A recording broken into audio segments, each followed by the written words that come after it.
empty tomb. 'Cause you've never been defeated. My victory's in you. No longer slave to bondage, 'cause I have been made new. Yeah. When thoughts betray me, tell me I'm worthless, you take them captive and arm me with purpose. Your name has power over darkness. You reign forever on earth and heaven. 'Cause you've never been defeated. My victory's in you. You conquered death forever. Now there's an empty tomb. You've never been defeated. My victory's in you. No longer slave to bondage, 'cause I have been made new. Yeah. No chain too strong, no mountain you can move. These walls will fall, 'cause there's nothing you can't do. No chain too strong, and no mountain you can move. These walls will fall, 'cause there's nothing you can't do. No chain too strong, and no mountain you can move. These walls will fall, 'cause there's nothing you can do.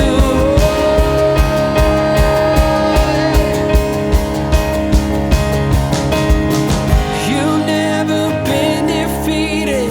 My victory's in you. You conquered death forever. Now there's an empty tomb. You've never been defeated.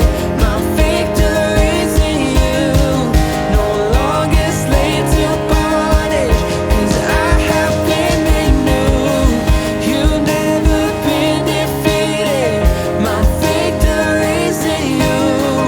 You conquered death forever. Now there's an empty tomb. You've never been defeated. My victory's in you. No longer slave to bondage, 'cause I have been made new. No chain too strong, and no mountain you can move. These walls will fall, 'cause there's nothing you can do.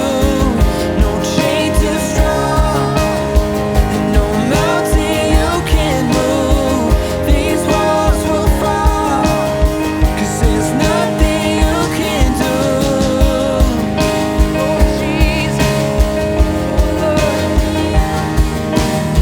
you never lost, never lost.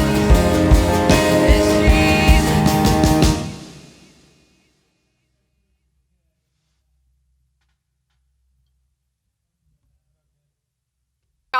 This Taylor and Abs here. Yes, and our beautiful girl Tessie. You can't see her. She's You will though beautiful, soon, though. but She's we're gonna beautiful. take you with us day in a life with Taylor and Abs, country go. style. Let's go. go.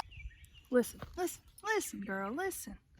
It's gonna be me and you today. We're gonna be good. You're not gonna buck me off, okay? Let's do this. Do you know any like Morgan Wallen or like Alan Jackson or Kenny Chesney? Have you ever met them before? No? It's worth a shot. Lord, would you listen to that accent? I got enough money for one of them fancy ropes, so I just made one. I have some hay string, you know. Yeah, buddy. Woo! You know, sorry, it happens sometimes. I mean, you just can't ask for a better day today. You just can't. I mean, the sun is shining, the Lord is here. Oh, God! Taylor's about to be bucked off for daggum horse. Shoot! Lord, heaven help. We get pretty tired in that ring, you know, just running around. Oh, honey, I broke a sweat. Oh, it's hot right now, so we're gonna go out on a trail ride. We're gonna go in the woods, probably get some ticks on us, but you know what, honey? It's okay. Hey, watch this. I taught her a trick. Stay. This Hannah Montana or what? Where's our Cowboys coming for us, huh? Taylor here says she can pick up speed up this hill. Country, we don't do no walking up hills. Yeah, woo!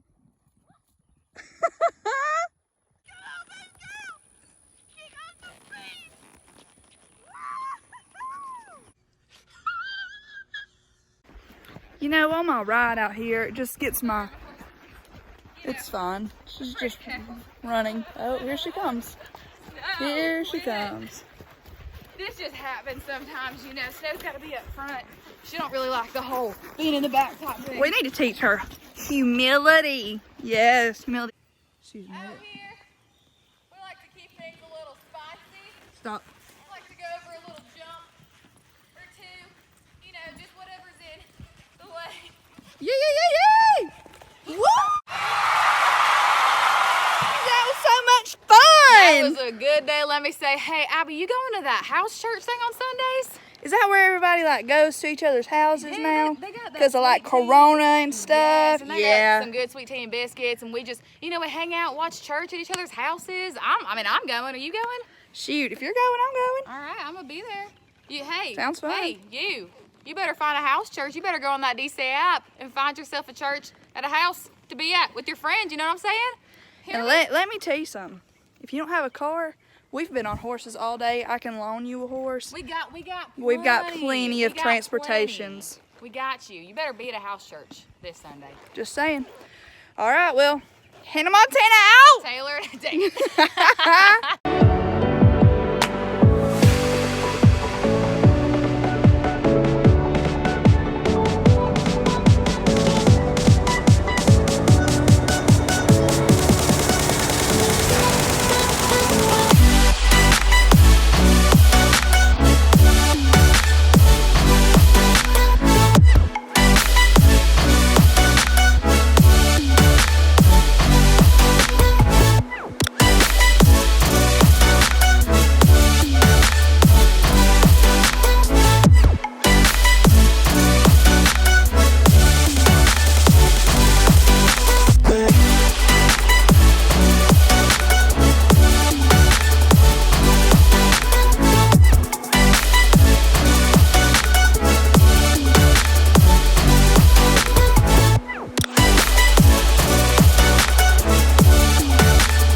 Hey Crew Online, tonight we're going to be talking about the state of your heart, but recently I've noticed a lot of single guys in our student ministry, and I want to help you guys out. And so I'm going to give you 7 Christian pickup lines that's going to help you win over a girl's heart, guaranteed to work, no refunds. I promise you, you're going to win over that girl's heart that you've been wanting for a long time.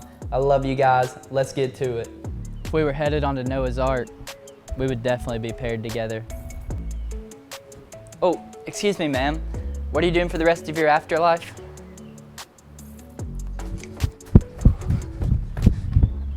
How would you like to hang out with someone who puts the stud in Bible study?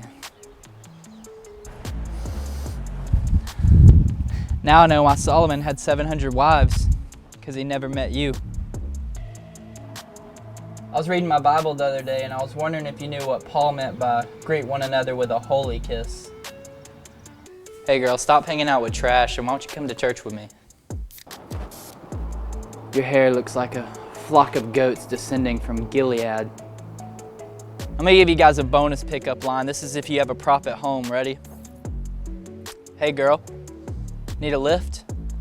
Guys, I just told you how to win over a girl's heart, but really I want to take a look tonight to see if God has taken over your heart. I'm going to tell you some practical ways that you can tell if God is speaking to you, because one thing I've learned being a student pastor and just taking questions from different people is that people always want to know, hey, how do I hear God's voice? And so I'm going to help you out with that tonight, hopefully. And we're going to take a look in Luke chapter 24. And so what's taking place here is Jesus has been crucified. He's been dead for 3 days at this point, and they just discovered that he had been resurrected, but nobody really believes it yet. And so we're going to pick up, listen how cool this is, in verse 13, Luke 24. That same day, 2 of Jesus' followers were walking to the village of Emmaus, 7 miles from Jerusalem. As they walked along, they were talking about everything that had happened. So these two men are walking along, and they're just talking about everything that had happened with Jesus. They're probably discussing his life and the crucifixion and all these different things. It says, as they talked and discussed these things, Jesus himself suddenly came and began walking with them. So these two guys are out on a stroll, and all of a sudden, Jesus just appears and starts walking with them. I don't know about you guys, but that would be pretty cool. It says, but God kept them from recognizing him. So they have no idea that this is Jesus, the man that they're walking with. Jesus asked them, what are you discussing so intently as you walk? Like he didn't know, right?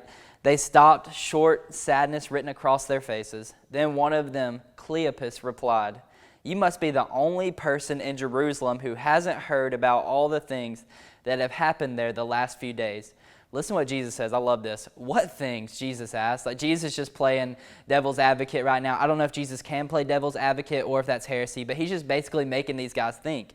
And so they begin to explain to Jesus everything that had happened to Jesus. How cool is that? And so they're telling him about his life and the crucifixion. And really they're sad because they had hoped that Jesus was the Messiah, but it seems like he's still dead at this point. And so Jesus basically rebukes them right there, and he says, hey, don't you know that it says the Messiah must be crucified and that he's going to rise on the third day? And so these guys basically begin to realize that this man that they were walking with was so smart that they invite him to dinner at their house. We're going to pick up in verse 28. It says, by this time they were nearing Emmaus. So they're still on their walk, but they're nearing their destination. And at the end of their journey, Jesus acted as if he were going on. But they begged him, stay the night with us since it is getting late. So he went home with them. They're going to have a big old slumber party here. As they sat down to eat, he took the bread and blessed it, talking about Jesus. Then he broke it and gave it to them. Listen to this. Suddenly their eyes were opened and they recognized him. They recognized that it was the Messiah. They recognized that it was the man that they thought was dead, but it is actually the scriptures had been fulfilled. He is alive. And at that moment he disappeared. And so basically Jesus takes the bread, he breaks it and he blesses it just like he had done so many times before. And immediately they recognize that it's him and he disappears. I don't know about you guys, but I would probably be a little frustrated at this point. Like we just realized that we're sitting with the Messiah and then he disappears just like that. They said to each other, and this is where I really want to rest tonight because I think this is huge. Didn't our hearts burn within us as he talked with us on the road and explained the scriptures with us? I'm going to read that one more time because I think this is going to speak into your life tonight. Didn't our hearts burn within us as he talked with us on the road and explained the scriptures tonight? So tonight I just want to ask you a simple question. How is your heart? How is your heart? Because the reality is if we want to hear God's voice consistently, we have to check our hearts. And so I have two questions that I want to ask you guys, and I really believe tonight it's going to take us one step forward. And I believe tonight you're going to be able to walk out of this in freedom. You're going to be able to walk out of this confidently that you can hear God's voice.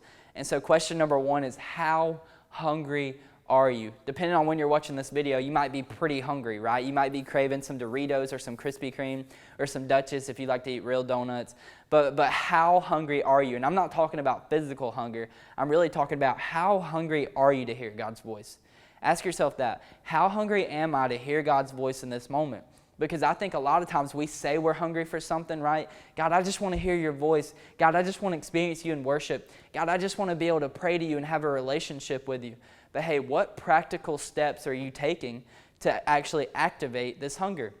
You see, around lunchtime, just about every day, I'll go up to Peyton Pace and I'll be like, bro, I'm starving. Like, let's go eat.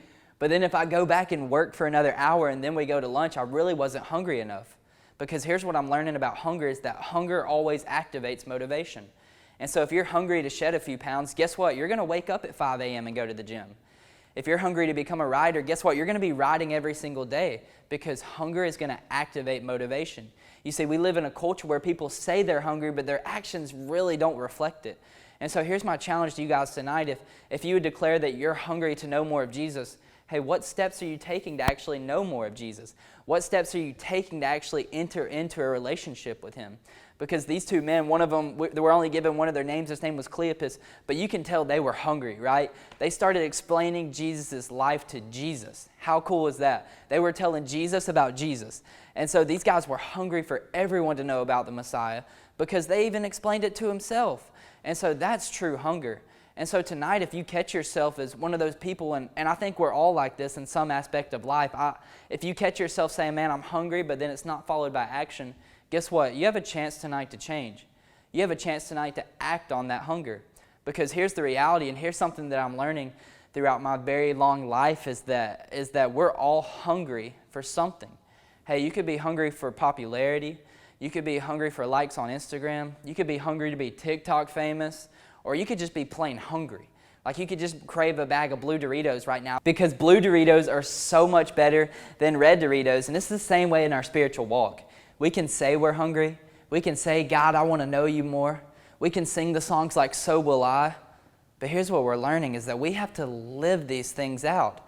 Saying you're hungry and acting on your hunger are two completely different things. So check yourself tonight. Hey, where is my heart? How hungry am I to know God? Am I hungry enough to be disciplined to read my Bible every single day? And let me just go ahead and set you free real quick. You don't have to read your Bible for 2 hours today. Hey, God's not requiring us to read our Bible all day. Why don't you just read it every day? I think it's better to take one verse, understand one verse tonight, and move on to tomorrow. You don't have to sit there and read for an hour. Why not just know one thing? Why not just take one step closer?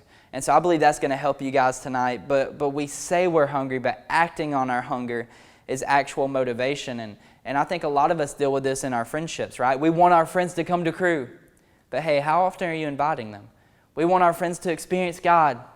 But what are we doing to show them God? We're praying for our family member that's lost all day, every day. But what are you teaching them about loving Jesus? And so we have to be hungry. Because if we want to hear God's voice on a consistent basis, we have to consistently act on how we're going to hear His voice.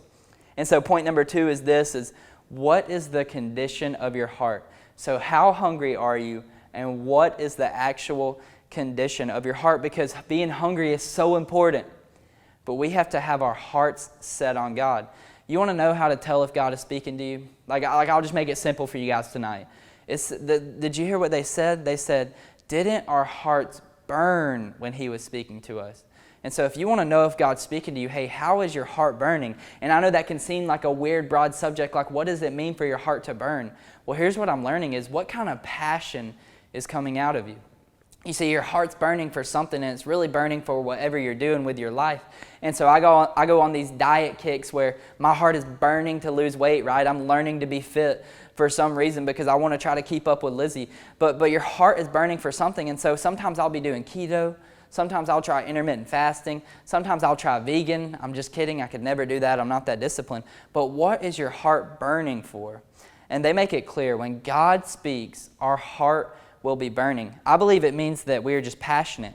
It means we start to live out who God has called us to be. It means we begin to chase after Him with everything. Hey, you want to know if God's speaking to you?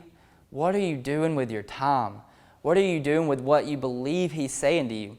Because when God speaks, it always causes us to move. And so if your heart burns for something, it means you will not stop until you get it. I had a friend at Wallace, and bless his heart, he wasn't the smartest guy, but he was such a great friend, and he was a great baseball player. But I can remember one weekend he came up to me and he said, hey, Mace, just to let you know, I'm going to head home this weekend, and I'm going to go hang out with the family. And this was a big deal because his family was probably 8 to 10 hours away somewhere in Florida. And he said, I'm going to head home this weekend. I was like, okay, cool. But he said, I'm having some car troubles. And I was like, well, what's wrong with your car? He said, the brakes aren't working. And I was like, okay, let's reconsider what you said about heading home. Like maybe take a train or fly or take a bike. I don't know. But I don't think you should drive the car. And he said, but I think I'm going to try it. And I was like, dude, take my car. Like, I don't care. And he said, I'm not taking your car. I'm taking my car because I know a mechanic there that'll fix it for cheap. And somehow, some reason, I let him go. I wasn't really a great friend then. But I remember I called him about 3 hours into his drive just to check in really and make sure he was alive. And when he picked up the phone, I was like, praise God, he's doing good. And I said, hey, man, how's it going? Like, how's the car holding up? And he said, oh, it's great. He said, I figured out a way to make it work. And I was like, oh, awesome, you fixed the brakes. And he was like, no, I didn't. And I was like, okay, how are you stopping then? He said, well, every time I just need to stop, I'm just pulling up on the emergency brake, and the car's coming to a stop right there. And I can just remember being on the phone and being at a loss for words. And so here's a lesson for you kids. Don't ever do that, please.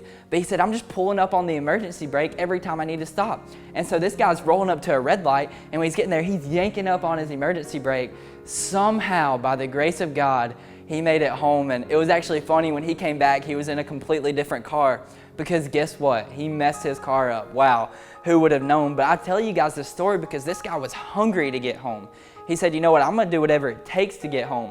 I don't care if it means I have to drive a terrible car with no brakes. I'm gonna find a way to get there.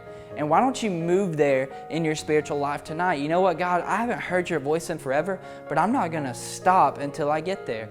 God, our relationship, I feel like I haven't been putting in a ton of effort, so you know what, I'm not gonna stop until I get there. God, my prayer life's been fading off, or I haven't been feeling your presence in worship, but here's what I can promise you, Lord, is I'm not gonna stop until we get there, because you have to be hungry and you have to check the condition of your heart.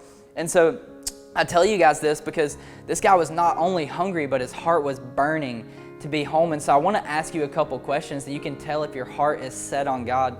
Number one is this, is what are you willing to do for God? Hey, are you willing to stop to that person in Walmart and talk to him about Jesus if he tells you to? Number two is this, is hey, would you do whatever it took to be in a relationship with him? Would you do whatever it took to be in a relationship with Jesus? Number three, if there was no consequences of hell, would you still follow God? Hey, is your relationship with Jesus based on fire insurance? Are you following Jesus so you don't have to worry about hell? Number four is this, is if there was no reward of heaven, would you still follow God? It's the same question, just on the other spectrum of hey, if you didn't get to inherit heaven, would you still follow God? And the last one is this, is if you were being persecuted because you are a Christian, would you still follow God? Hey, if people were hunting you down because you were a Christian, like is happening in so many other countries today, would you still follow God? And I ask you these questions because your answer is very important. Because if following Jesus is based on anything other than just strictly having a relationship with Jesus, then man, we've missed the point. Because following Jesus is all about being in relationship with the one who created us. That should be our number one passion. That should be what makes our hearts burn. And so if you want to hear God's voice tonight, step into a relationship with him. Hey, let go of all the variables and just focus on Jesus. We make it so complicated all the time. I'm the world's worst about this.